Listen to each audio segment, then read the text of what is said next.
I can't hear you. Okay. So, motherhood should be a joyful, powerful journey of creating and nurturing a new life. Most ancient civilizations realized this. For example, in Aztec Mexico, midwives welcome mothers who had given birth with a celebratory ceremony and this war cry, "Thou hast returned from battle, brave woman, eagle warrior." But somewhere in the past few decades, we've gone from honoring mothers for the immense strength, love, and resilience to relentlessly criticizing every aspect of their existence. Today, there are innumerable experts who divide and shame mothers based on how they choose to give birth, how they choose to feed, and whether they employ help or not. Mothers who go back to work too early and travel on work are shamed for being ruthlessly ambitious. Meanwhile, mothers who choose to leave the workforce and focus on their children are dismissed as lazy and unmotivated. And then there's the scrutiny on a mother's appearance. Celebrities are lauded for slipping into a size 0 gown a few weeks after giving birth and castigated if they haven't lost the baby weight instantaneously. The pressure trickles and affects the average woman as well. Mothers need a supportive community of fellow parents to share the highs and lows of raising children. Yet, statistics show that 90% of mothers feel maternal guilt and experience judgment, most often from other parents and worst by their own partners. This is why we have put together the Motherhood Manifesto by Her Story. We hope you find this to be an empowering space for candid discussions led by our 3 inspirational speakers, all of whom are young mothers themselves. This event will be in the format of 3 short talks with time between each session for a few questions with the speakers. So now we'd like to introduce our first set of speakers, Aditi and Vishwa. So Aditi Prasad, COO and CIO of Robotics Learning Solutions and Indian Girls Code, is on a mission to inspire and educate girls and boys to learn to code and develop real-world solutions to real-world challenges.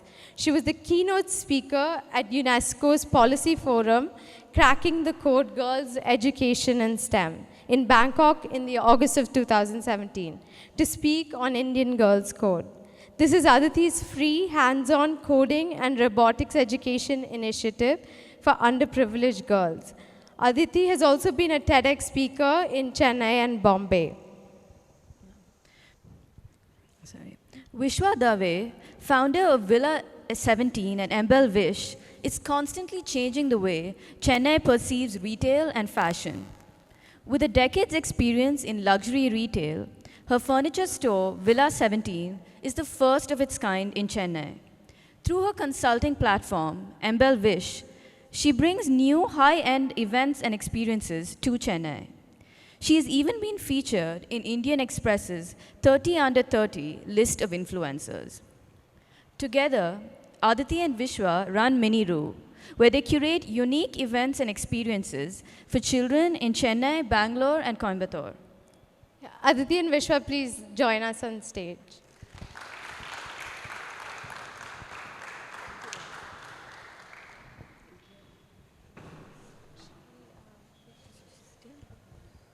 To set up our presentation.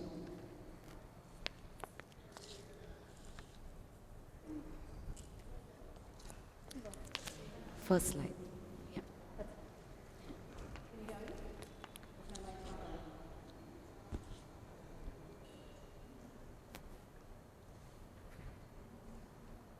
Okay. It's August 2017. My baby cousin got married. And like every August, it was puja season in our Telugu household.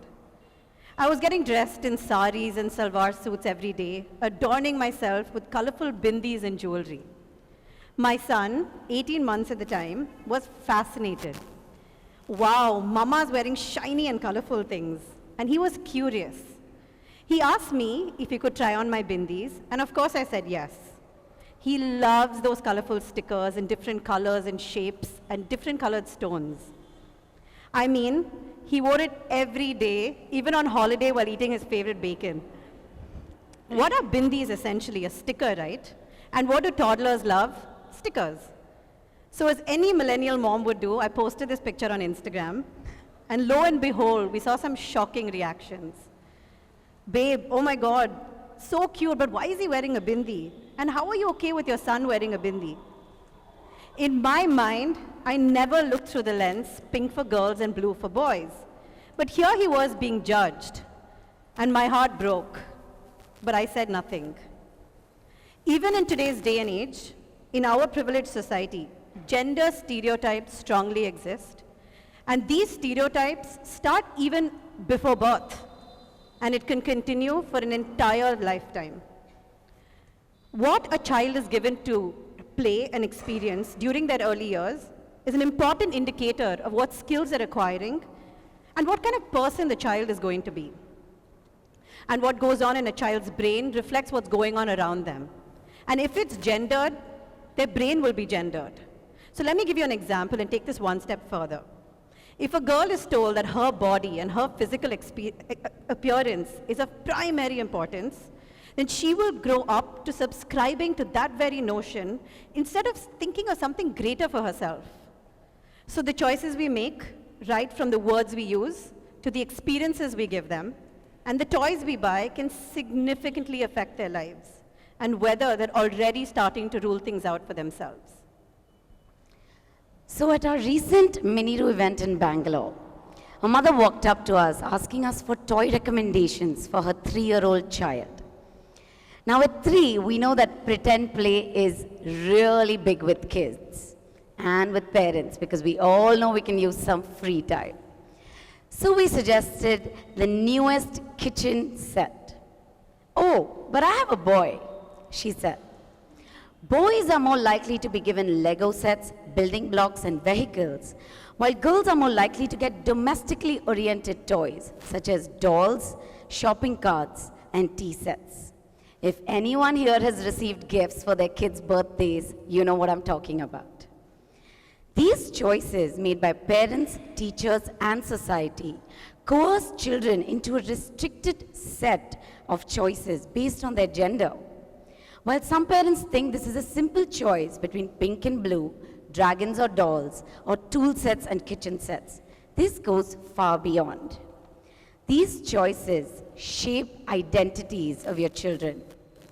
These choices can severely limit potential. And these choices are depriving your child of their basic innate need to explore and be curious. A 2016 study by Kidzania, one of the fastest growing learning and entertainment companies in the world, found that gender divide in a child's career choice can be seen as early as 4 years old. Here's what they did. They asked a group of kids to draw their future, expressing what they want to be when they grow up. And here's what they found. While boys were picking adventurous and risk-taking jobs, it was found that girls were choosing nurturing, caring, and safe careers for themselves, reinforcing the very same gender stereotypes that they've grown up believing in and automatically ruling out several possibilities for themselves, much like that 3-year-old boy. So I want to take you through the day in the life of Indra, a parent of 2 kids. Indra wakes up every morning to get the kids ready for school, packs their lunchbox, and drops them off at school. After a long day at work, Indra can't wait to hang out with the kids. Indra bathes the kids, reads them books, after which they are handed over for bedtime, while Indra just kicks back with Netflix and a glass of wine. How many of you mothers can relate to Indra's life in some manner?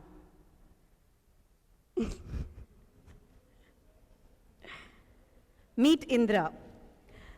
Gender stereotypes and years of conditioning would make most people think that Indra is a mother. But here's the secret sauce. Recent reports show that many, many more millennial parents in India are dividing chores equally amongst themselves so that children know that there are no gender-specific roles. And this is where the change happens. It's what we do at home every day and what children see around them consistently, that becomes their reality. Parents are now busting age-old myths by embracing boys to be more sensitive, playing with kitchen sets and loving the color pink, and their girls playing football, learning coding, and being fearless. It's also what they hear in storybooks and see in TV shows that will break barriers and shape them to be evolved, inclusive global citizens. So brands around the world are reversing age-old gender rules. Today we want to share with you some very interesting case studies to show how brands are easing our parenting journey.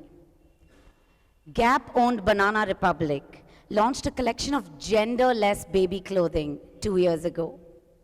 Global retail giants such as Target and Walmart have announced that they're going to completely do away with toy aisles for girls and boys, and many other brands are following suit. In India, this concept is very new but definitely evolving. About 90% of Indian toy brand Brainsmith's customers don't choose pink for girls and blue for boys anymore. Retail e-commerce giant Flipkart has changed the gender filter in their toy category to show one page of gender-neutral toys. And within 1 month, they saw a decrease in 5% of the search keywords such as toys for girls, toys for boys. Let me tell you a personal story today, something that's been bugging me for some time now. Quite recently, at my son's friend's birthday party, my 3-year-old, who is petrified of the bouncing castle, somehow showed and expressed an interest to go on it. Now, I was ecstatic. These are the small wins that make mommy moments very special. So there I was, taking off his shoes, putting him on the bouncing castle, when suddenly I think fear got the best of him, and before I knew it, I was dealing with a full-blown tantrum. An elderly gentleman nearby looked at my son and said, "There's no need to be scared. Boys don't cry for such silly things. Chalo, chalo, get onto the bouncing castle." And you know what I did? I did nothing. There is no doubt that it's collective effort across all stakeholders, parents, grandparents, schools, society, and companies that enable this change to happen to empower our children. Let's make a promise to each other today. The next time we're picking a birthday gift, let it be gender neutral. Next time we meet a girl, let's compliment her brains instead of her looks. When we see boys being sensitive and vulnerable, we embrace it. And the next time we hear a comment about a boy wearing a bindi or a boy crying, we stand up for our children. Thank you. Thank you, Aditi and Vishwa, for busting the many myths surrounding gender stereotyping amongst children. Removing the rigid boundaries that society places around a child's gender is difficult but necessary. We'd now like to open the floor for a couple of questions for Vishwa and Aditi. Just put your hands up and I'll pass the mic around if you have a question. So Vishwa, did you talk to him afterwards? And if so, how would you have handled it? Because we hear things all the time from like people we know, so it might be rude to do it in person, but when you go home, how do you reinforce that? So personally, actually, as soon as it happened, it took me, my immediate reaction was more honest about the gentleman who was, so the first 5 minutes I was reeling from what just happened, and then I was feeling guilty that I did nothing about it. So I was filled with a bit of mild rage mixed with guilt that I did nothing to change the situation. But I quickly realized that Vivan had heard this, and he knows time and again, because there was also a phase he went through because of school and help and peers, that boys don't cry. There was a phase he went through as well. So he knows time and again from the kind of communication my husband and I do with him at home that it is completely okay to feel a certain way, have a meltdown, or cry, or show your soft side, as it is okay even to, you know, be courageous, brave, and strong at sometimes. So in terms of communication with him, it is clear, but immediately I did not do it at the situation, but it is something that was definitely reinforced later and keeps getting reinforced every day in our household. Yeah. I hope I answered your question. Any other questions for them? Next speaker, Jen Thomas. Jen Thomas is a pre- and postnatal personal trainer, fitness instructor, and nutrition coach based in Chennai. Jen works with small habit changes to enable enormous lifestyle transformations in her clients' lives, forever changing their relationship with fitness and food. Is this on? Yes. I don't know what it's done to my hair, to be honest. That's okay. Like I said, my name is Jen, and I'm very happy to be here. But first of all, I just wanted to tell you how much I hate my outfit today. I hate it, and I can hear some giggles because I think I've told this story a few times already. So I'm 2 months postpartum, and when Nero asked me to come and do a talk, I thought, I'm gonna go treat myself to a new outfit, and I'm gonna look fantastic, and I'm gonna feel good because I've been living in nothing but H&M leggings for the past 11 months now. So I thought this is going to be my opportunity to look and feel good. So I went to H&M. I literally pumped. I rushed over to H&M. I grabbed all the clothes I possibly could find, ran into the changing room. And that was the first time I had seen my full body after giving birth. And I didn't like it at all. And I remember standing there and looking into the mirror going, with this outfit on actually, just being like, okay, this is it, Jen.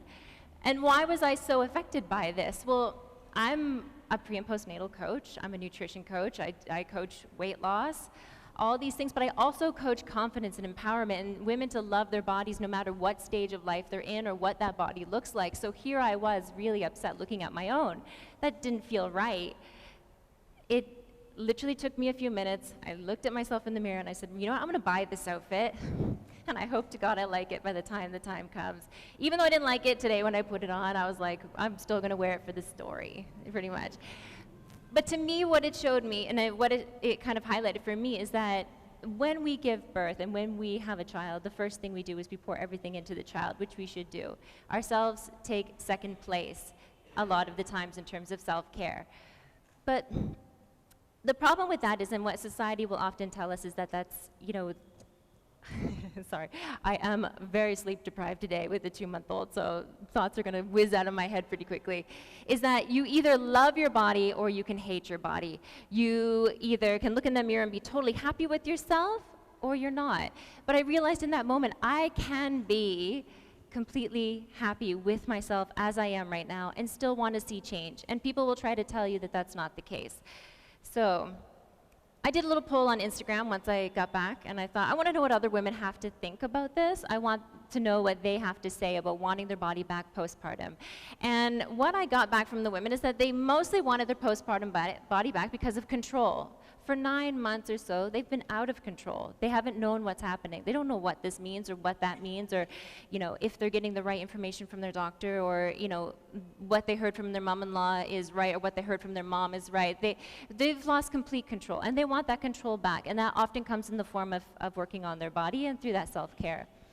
So when I thought about this talk, I thought, well, what do I really want to get out of this? And there's two things. One is that knowledge is power when it comes to your body and making the right decisions for it. And the second one is that you can control something, which is your behavior, but you cannot control the outcome. And that's the self-compassion part of that I'm going to get to in a little bit. So I don't know if you can see the font here, but basically the myth buster flow today, I have 3 myths that I'd like to bust. And one is that eating for 2 is not a thing. Exercise will harm your baby is also sometimes not a thing. And the weight will just melt off postpartum. So those are the 3 myths that I picked out. Last one was for me. So knowledge is power. Let's regain some of that control back in terms of our postpartum bodies. So let's go back to pregnancy. Where does that weight even come from? A lot of studies have shown that between 25 to 35 pounds in pregnancy, I'm not sure what that is in kilos, but that is a suitable amount of weight to gain when you're pregnant. That's not all fat. It's actually broken down into very important biological functions, which is 1, the baby, 2, placenta, fluid, uterus, breast, blood, and eventually maternal fat. Now you notice that maternal fat is actually very important to go on a mother. In times of famine, that would help the mother then feed and grow the baby without even having to eat herself. So it's otherwise we would die as a human race if that didn't happen. So fat is important even when a woman is pregnant. But the eating for two myth that I've encountered quite often is not true. You don't need to eat for two when you are pregnant. The first trimester, what happens is that the baby can live off of you, no problem. You don't need to take in any additional calories in order for the baby to survive as long as you are eating an adequate, nutritious diet. When you start getting into the second trimester, that's when the baby starts getting a bit bigger, and you need about 150 extra calories. You might feel the cravings start to kick up about then, the hunger starts to really come in, and that's okay. But 150 calories isn't actually that much. It could be an apple and a scoop of peanut butter. You know, and when you think of it, you're like, I can remember being pregnant and being like, that ain't gonna cut this, that's for sure. But that's roughly what the additional requirement is. And when you get into your third trimester, when the baby starts putting on about a half a pound a week, that's when you need about 300 calories of extra food. So in terms of getting yourself ready and prepared to go into labor, you really don't need a whole lot of extra food. The second myth that I'd like to bust today is that exercise can harm your baby. This couldn't be further from the truth. And I actually changed the word exercise down to staying active down on the bottom, because exercise as a word often scares a lot of people. They think of CrossFit and HIIT training and all the things that they should or want to do, but actually, they don't do. Staying active is really important when you're pregnant, as long as you have permission from your doctor to do so. So I'm going to go over 3 different things: what to do if you aren't doing anything, what to do if you are doing something, and when not to do anything at all. So why staying active is important is that it actually reduces a lot of aches and pains that you get when you're pregnant. If you have lower back pain, you've got sciatic pain, your neck is kind of hurting a little bit because of the growing breasts. The staying active and using your body weight in a lot of different ways actually helps strengthen those muscles and makes you have a better posture and really alleviate some of that pain that you get. It also can prevent gestational diabetes, which is a big thing by staying active. It increases your energy, and it also improves your mood. Every time I jumped off the treadmill, I was less grumpy at my husband when I did. It also helps improve sleep, and it actually prepares your body for labor. One of my friends in London actually said that she did spin class up until she was in her 7th month, and her thing was, I'm about to run a marathon in a couple of months, why would I not show up prepared? And I thought that was incredibly true. You're gonna do something very, very physical, and it's gonna take all of your will and your strength. Why would you not prepare? But some people, they aren't active going into pregnancy, but it's something they want to do because they know it's going to be helpful for themselves and the baby. But now's not the time to start something new. You shouldn't be starting CrossFit, you shouldn't be starting HIIT because you think it's going to be good for your child. And it's also not a time for weight loss as well, if that is what you're worried about. You're thinking ahead about the weight gain and you're thinking, oh, I'm going to have a nice slim trim pregnancy. But it's not a time for that. But what I suggest to women when they get to this particular part is that they do a walking program. Start with 5 minutes, move to 10 minutes, go to 15, go to 20, and eventually get to something around 30 to 45 minutes and try to do it 3 to 5 times a week at the beginning. That way you're moving your body in a way that is good, but it's not challenging your body in a way that your body can't accept at this point. It's already building a baby. You don't need to add anything additional that's scary to it. So if you're not doing anything, quick recap, working your way up to 30 to 40 minutes of walking is a good thing. If you're already active, there's a few guidelines that we need to take into consideration to make sure that you're nice and safe. The first thing is exercise on days that you have the energy. And I can tell you, in my first trimester, there were days I didn't leave the bed at all. So being a fitness person, I was like, I should get out there, I should really start exercising, but my body was saying absolutely not. There's no way you can exercise today, Jennifer. So those are the days that you take a seat. You don't do anything. But when you do something, aim for 30 to 45 minutes. You don't want to overextend it too much because your body is doing the equivalent of walking up a hill all day long in terms of your metabolism. In order to build a baby, your body has to go into overdrive. So it's already getting a workout in. You don't need some 90-minute session. You just need 30 to 45 minutes. You need a cool room, a nice cool room that you feel comfortable, and you need to drink lots and lots of water. And a good thing is to take a snack with you. Partly because if you start feeling lightheaded or you start feeling a little bit hungry, the last thing you want to do is push through a workout where you're hungry. So carry a nice snack. No jarring exercises. And you do want to stop if you feel any sort of pain, pressure, discomfort, or if you are God forbid, start to bleed. Now that leads into my next point here, was you have to listen to your body. If you take it nice and slow and you take it nice and easy and treat exercise as something that benefits your body, not punishes your body, then listening to your body is going to come fairly naturally. Now, when to do nothing at all. Now, this is very, very important. I even hit this in my first couple months where I was told to do absolutely nothing. Now, you have to listen to your doctor at all times. If your doctor says no, you don't exercise. That is just a non-negotiable. You also don't exercise if you feel discomfort or pain or anything like that, so bear that in mind. Now, there are certain medical conditions that you might have that will just automatically rule out exercise, and don't feel bad about this. I have a friend in the States who's pregnant with twins right now, and she's getting it from all angles about how she should be exercising, but actually if you, she just can't because she is holding twins and she does have an incompetent cervix. It's just not something that she can do. So she has to have a lot of self-compassion. I had a hematoma in my first couple months. I couldn't exercise because it would elevate my blood pressure and cause me to bleed. So there's instances where you don't have to worry about not exercising, and that is on here. Now, post-pregnancy, the weight just comes off. My outfit, it doesn't just come off. I've realized that. But there's a lot of factors that can actually cause that and make it more difficult for a woman to lose the weight, and they're totally, totally natural things that happen. So let's build in a bit of self-compassion with that. And that is, one, lack of sleep. I'm very tired right now. I don't know if there's any new moms in the room. Got you over here. How tired are we? Really tired. So when you don't get enough sleep, actually you release a hormone called cortisol, and cortisol actually makes it tougher to lose the weight.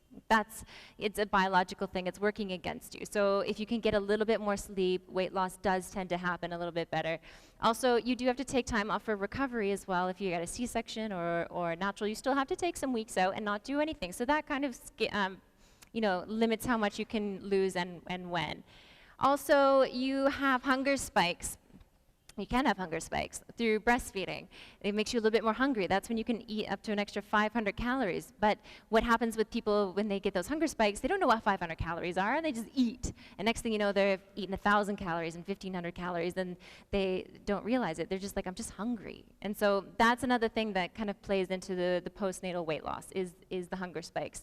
And also, convenient food options. When the baby's crying, you want something to eat, you grab something quick and you run. It's often not an apple. It's often not, celery sticks. It's often, something in a bag, in a box, filled with ghee or something. It's quick and it's easy and it's there. So people are choosing the wrong foods postnatally. And lastly, age. The older you get, the harder it is to lose the postpartum weight, but it still can be done. It just might be a little bit slower.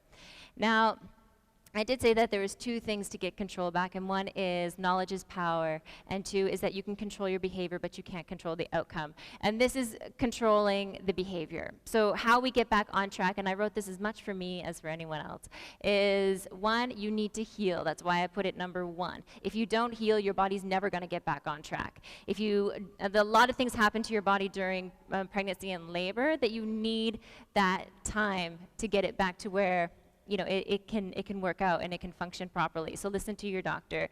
The second is nutrition. If you're feeding the baby or pumping or even doing formula, you still need to fuel your body in the right way.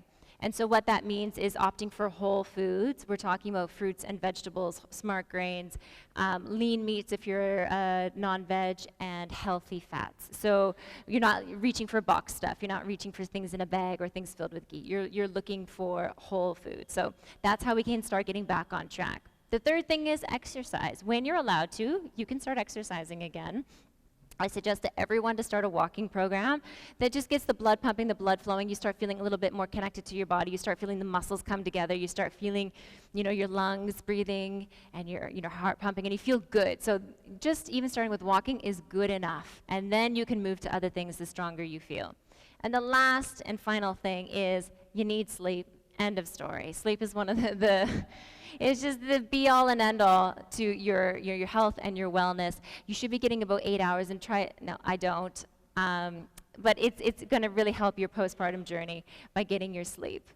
So I really want to drive this one particular thing home. You can control the behavior, but you can't control the outcome. So here is a really good opportunity for me and for everyone else to think about self-compassion and what you've just been through and what you've just accomplished and what you can do in the future if you just give yourself a little bit of self-compassion, a little bit of time, and understanding that you've just ran a marathon. And I have this quote that I found that I thought was pretty good. I will accept that my body may never be exactly the same before I had the baby, just as my heart will never be the same. And both are a blessing. So I went back, put my bag down, ran into the baby's room, and I was like, oh, I did good. So at the end of the day, when I think about my postpartum body and how I didn't like it just a few hours earlier, when I went home and I looked at my son, I was just like, you know what? It's okay. It's okay. So thank you, everyone. That is it.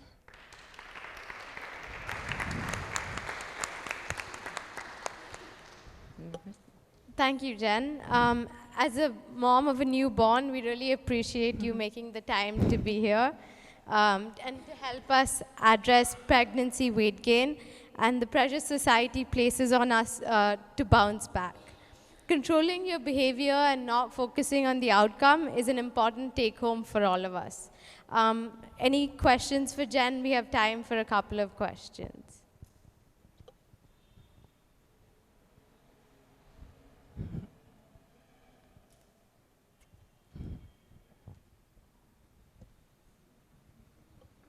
Any questions on the myth that is the bounce back?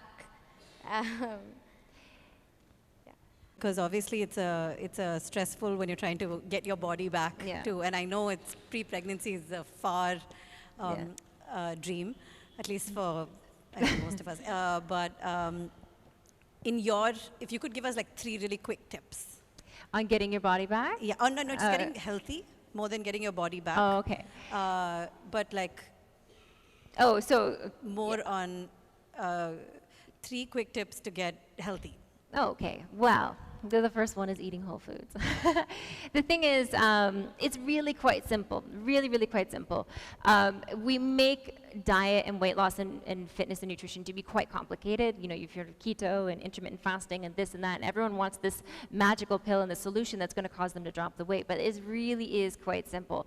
And one is when you go to start, you want to become healthy, everyone's like, no, it's not simple. It's hard, but it's not simple. But it's small habit change is the biggest one, is that you really don't have to do something ultra dramatic to see change. What you need to do is just shift it a little bit, shift it a little bit, shift it a little bit.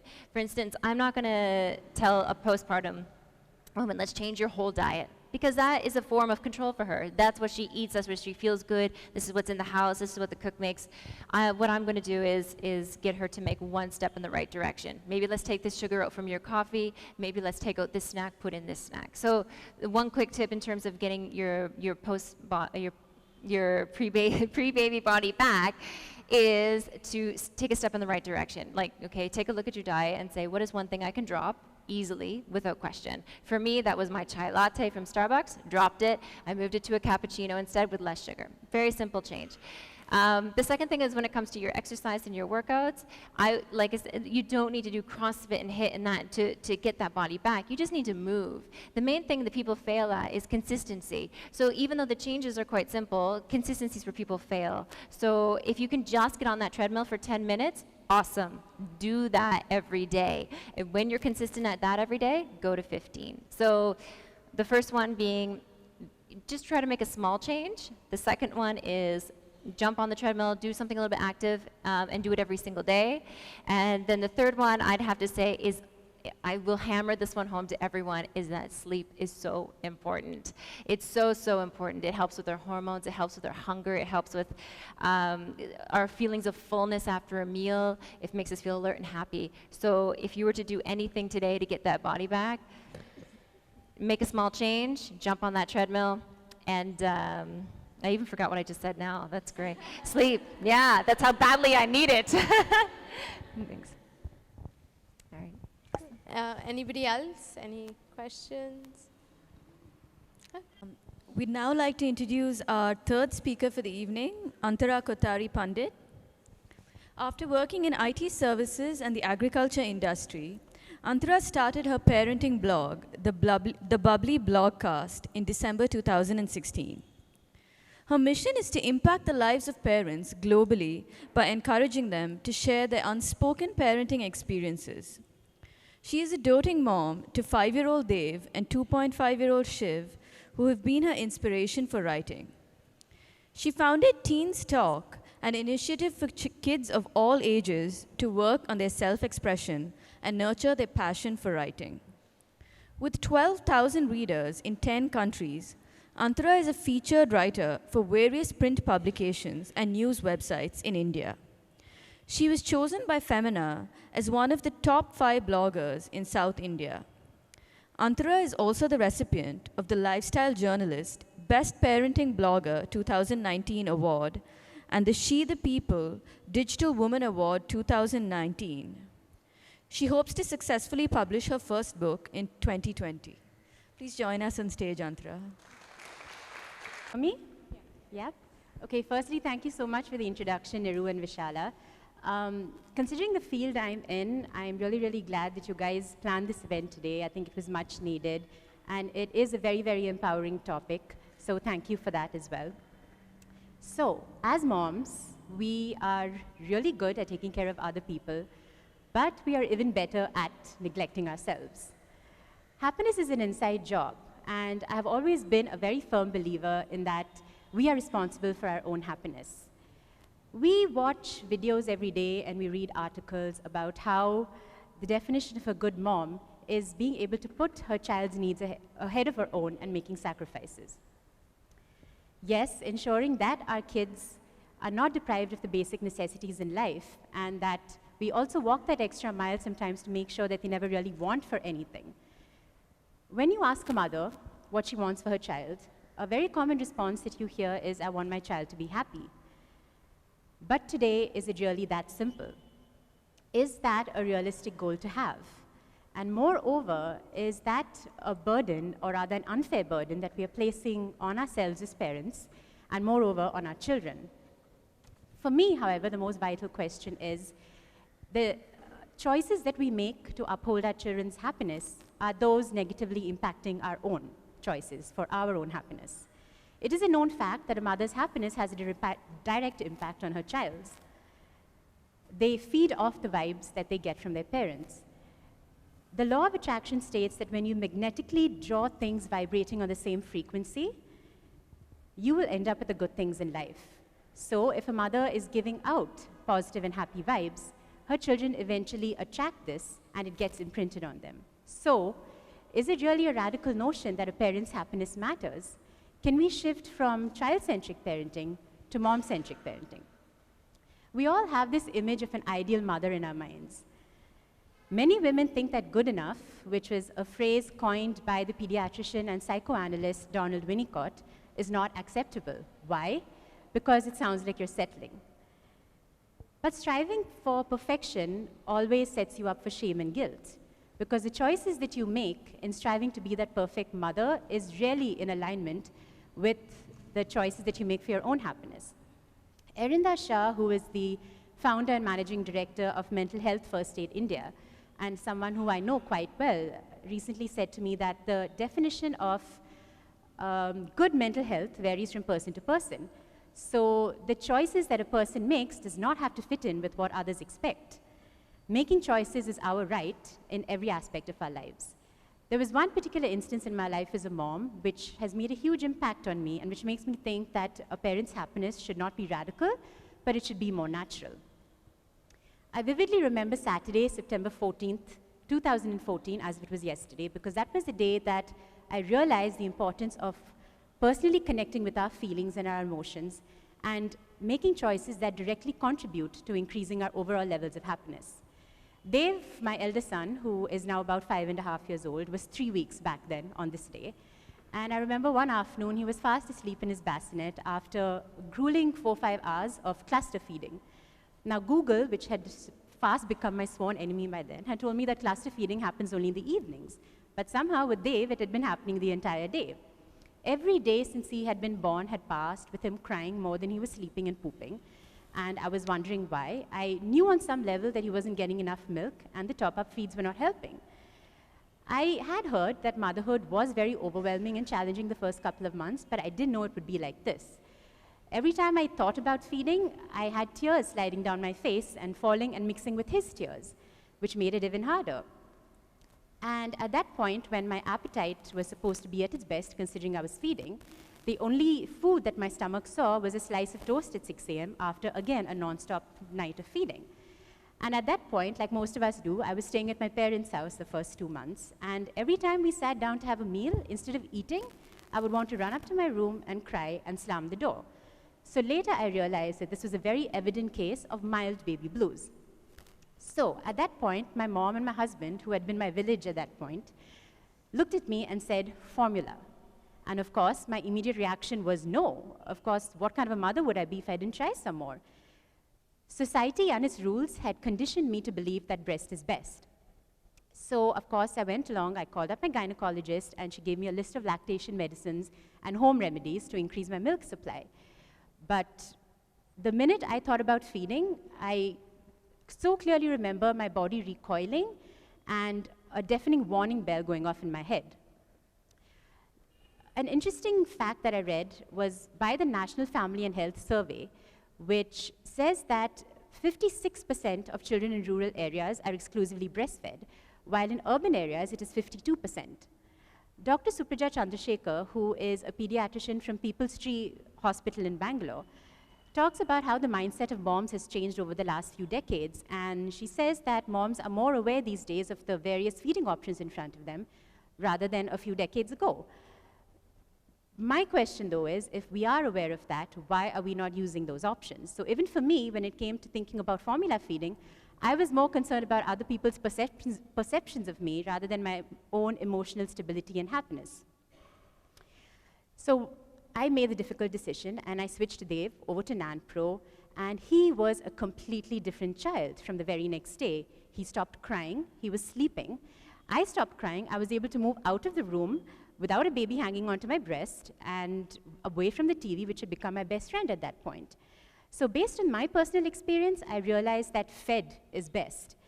And I want to tell all moms out there whenever I can that while the world is shouting that breastfeeding is the best and healthiest way to go, and it is, you don't have to do what everybody else is doing. Make your own choices based on your own levels of happiness. Oxytocin, which is a hormone released when the baby is born, also appears when there is skin-to-skin touch between the mother and the child. And this puts the baby at the center of the mother's world. But what happens is very often a mother's brain pushes away from this and towards the other parts of her identity that she is craving to identify with. Motherhood will shift will shift the energy and resources that you use to investing into your own eating, exercise, organization, recreation, finances, sexuality, and so on. And you will have to navigate a shift in your roles and responsibilities towards those. And it is completely okay to invest time and prioritize your time over that of your baby's or child sometimes. Mompresso, one of India's top parenting websites, which I'm sure most of us are familiar with, conducted a happiness survey around Mother's Day last year. And the results were quite shocking to me. It revealed that 70% of Indian mothers are unhappy. And some of the top drivers of happiness were discussed, and the one that stood out to me, which was very common, is the amount of time a mother has for herself. Now, these moms also talked a lot about social and occupational happiness. Now, to me, social happiness doesn't mean casual connections, but more deep and meaningful friendships. Shuttling kids between classes and school pickups and drops and birthday parties causes moms to spend more time in cars than they do with their own friends or other people. Now, to me, social isolation is hazardous to emotional and physical health. I do believe that it takes a village to raise kids, but you can have the biggest village, and at the end of the day, a child always needs the mother, both physically and emotionally. So by the time night comes around, exhaustion has set upon us, and we'd rather curl up in bed with Netflix and a glass of wine rather than go out and meet our friends.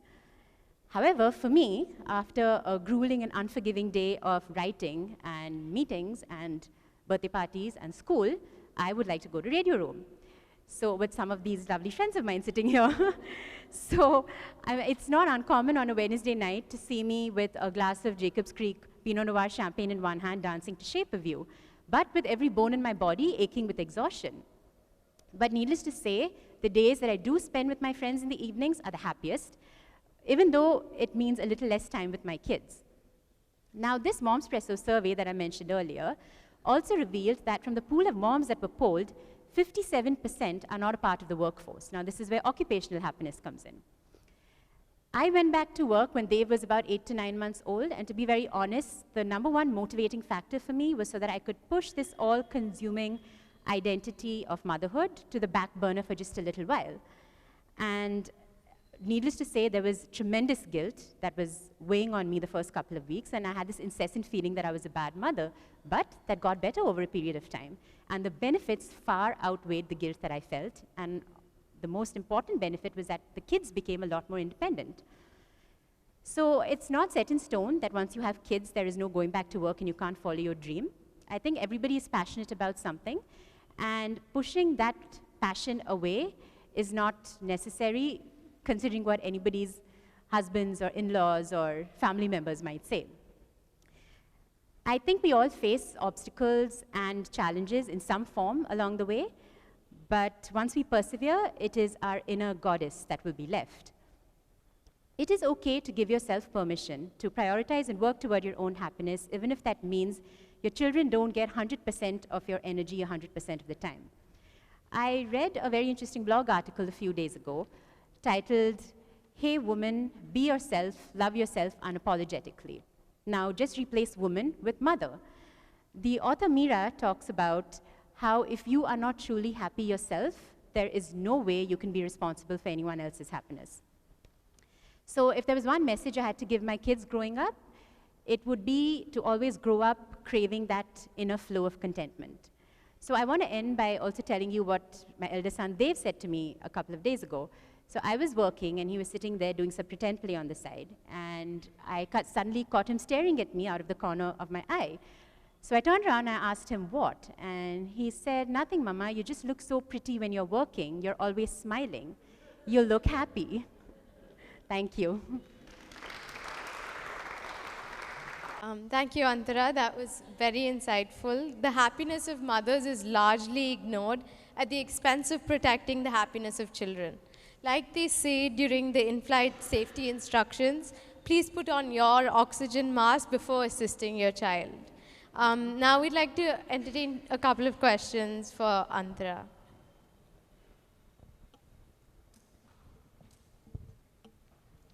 You do an amazing job with shuttling your work and kids and husband and all of that. Can you just, I'm not so good at doing that, because at the end of the evening, I just want to go to sleep. So can you give us something to think about, maybe a mantra that we can just, think about at the end of the evening so we can come out with you at night? I think the best thing to do would kind of be to just say, let it go, again and again in your head, because I think a lot of us as moms have that problem of control, right? So the minute we're able to let go a little bit and give it that we have surrounding us, I think things will get a lot better. So whether it's your parents, whether it's your in-laws, nannies, we're all lucky to have nannies who are a part of the family, and they grow to be a part of the family. So I think that's the best thing to do. Try and let it go.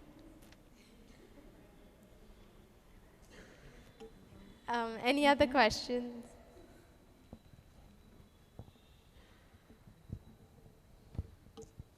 Okay. Thank you. Thank you, Antara. Event. Thank you all for being here today, and of course, thanks to our wonderful speakers.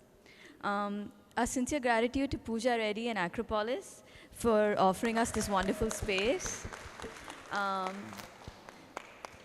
And a heartfelt thank you to Avinash and the Century Flour Mills family for sponsoring this event. You've been one of our most enthusiastic supporters, and we really appreciate it. Do join us for tea after the event, and we hope to see you all at our next event.